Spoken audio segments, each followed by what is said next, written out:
Hey guys, so today is going to be a very special video, a very special story of mine to tell you guys, and it's going to be my labor and delivery story. And a lot of you guys asked how the birthing process and everything went for me, and so I wanted to do a video on it. It's not going to be anything graphic or gory or anything like that, just kind of the gist of how everything went for me. So I want to start doing a filming schedule, and I'm thinking every Monday, Wednesday, and Friday I will upload a video, because that will keep me more on track and have I don't know, I'll feel better. I feel better with things are scheduled and things are planned out like that. Monday, Wednesday, and Friday you guys can expect to see a video from me, and that right now is kind of going to be tough for me. I'm definitely going to have videos up, but the quality and the what they are going to be about might be a little bit off or different than what they usually are, because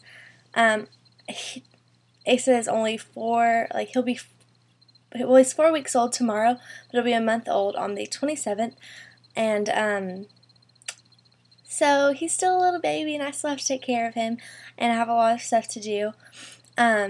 So for a little while, just kind of bear with me, and I will definitely be up to doing regular videos in no time.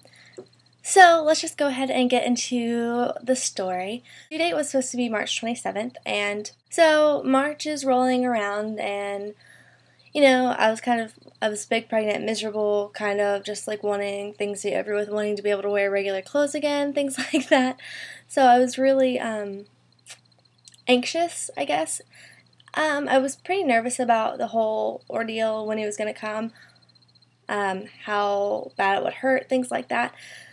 So we're hanging out with his family on March 26th, and the funny thing was, whenever my sister had her baby girl had a brownie sundae. So we were joking all that day about having a brownie sundae. And then I would go into labor. We're hanging out with his family, and his mom says, "Hey, does anybody want Brewsters? That sounds awesome." Of course, being 9 months pregnant, of course I wanted Brewsters. So we went, and I got a brownie sundae, and we ate our ice cream together and everything. And I really wasn't that hungry, so I only ate not even half of my sundae, which was weird, because usually I can finish the whole thing. And so I was feeling kind of weird, and so we went. Brandon has to work pretty early in the morning, so he usually falls asleep very quickly, and I don't at all. So I was playing on my phone. I played on my phone till about 1:30 in the morning. I just couldn't sleep. I felt weird, couldn't sleep. So I finally fell asleep. Brandon gets a phone call from one of his best friend, and he was out drinking the night before. So he was I don't know what was wrong with him. But he called us to make sure that we were okay, and that the baby was okay, and that everything was fine. Funny thing is, after he called us, it obviously woke both of us up. Brandon was like, "Allison, listen to this message," and so I listened to it, and I was cracking up. But the funny thing is, after that, it was 2 o'clock in the morning. After that, I couldn't go back to sleep. I was having contractions, and they started off about 7 minutes apart. They weren't. I think I slept through a little bit of it, but they weren't very far apart. They started off very close together.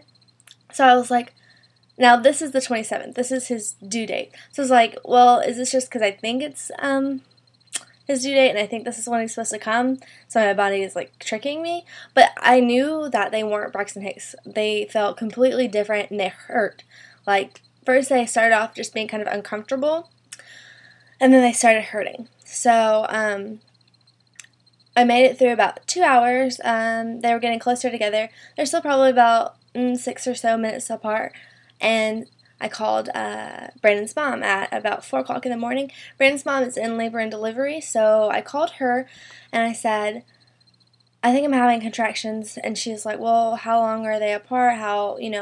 What are they lasting for?" They were only lasting for about 30 seconds. And she was like, "Well, try to take a Benadryl. Maybe take a bath, go back to sleep, she said drink some, something carbonated, try to take a Benadryl, go to sleep, or try to take a bath." So I drank something carbonated, and because I guess if they were Braxton Hicks, they were supposed to knock it out. If it was a carbonated drink, that would help knock it out.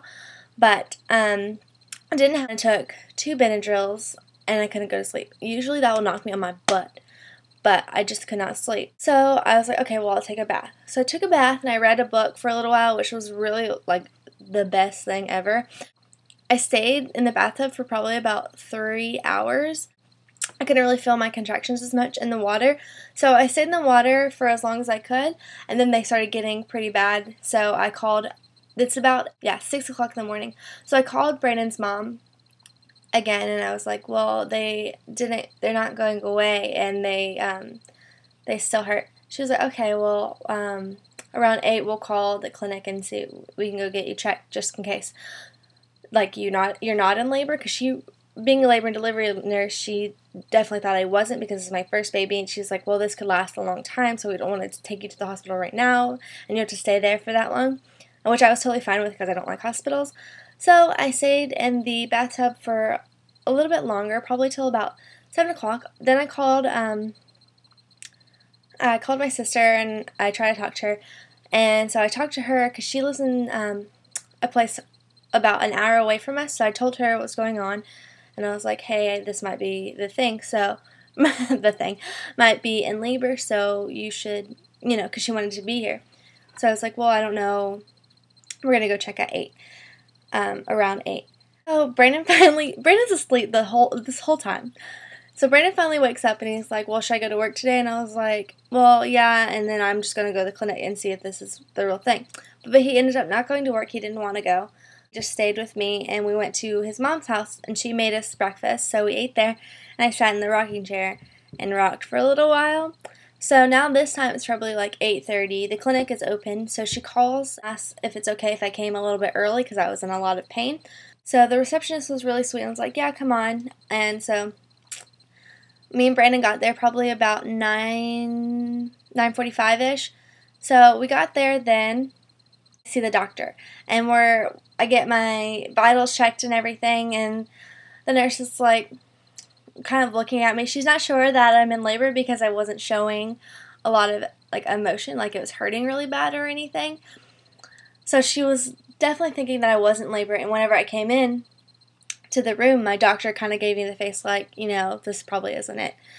And so he started to, because they measure your stomach, and so he started to do that, and he felt on my stomach. He was like, that's a contraction. He was feeling on my stomach for a little while, and then he was like, all right, let's check you, and checking, going up there.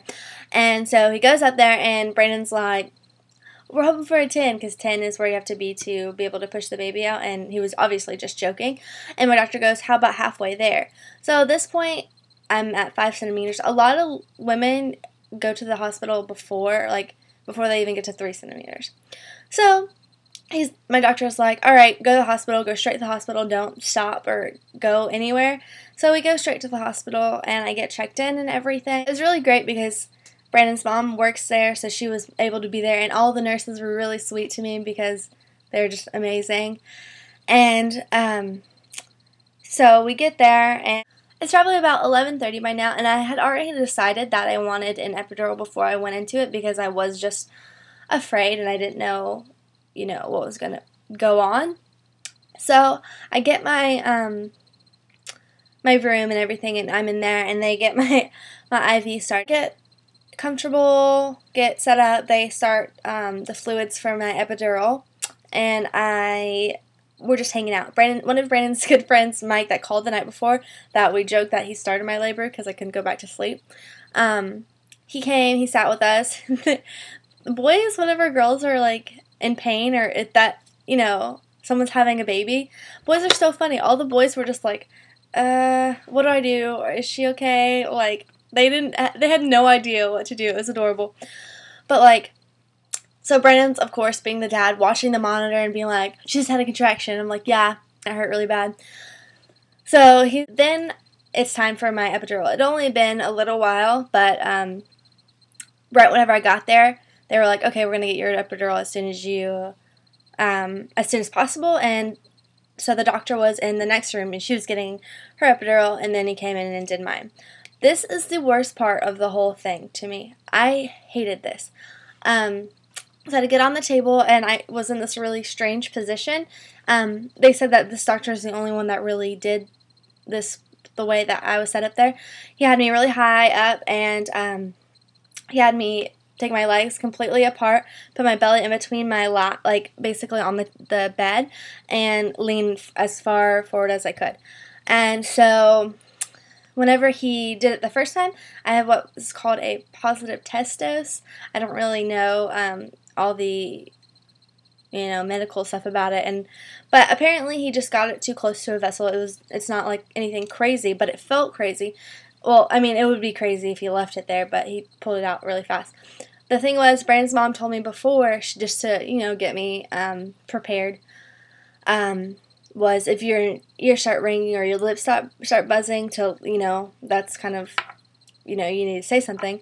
So automatically that started happening, and my ears started ringing, and my heart rate went up really fast. So that he pulled it and had to redo do it, and that was like the scariest part of the whole thing for me. I actually ended up crying. Well, not like, freaking out crying, like tears. That was the only time I cried through the whole process, really.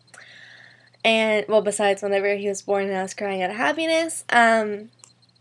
So that got done, and I started to get numb and everything, and the doctor came and checked me, and I was still at 5.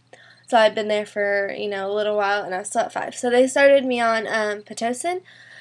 30 minutes later, the baby's heart rate went, really high, so they put oxygen on me, and so it was a little bit scary. And then she was like, okay, well, we'll check you, see what's check you and see what's going on. Well, it was complete, and complete plus some in 30 minutes. So they're like, okay, it's time to do this.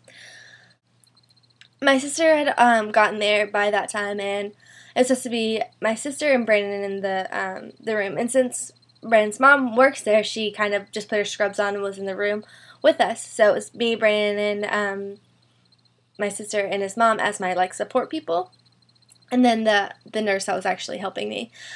But whenever Heather had gotten there, she has a 2-year-old, and Adeline wasn't allowed to come back with us. Wasn't allowed to come back because there was an age restriction or something. So Heather had to stay in the waiting room with her, and I was I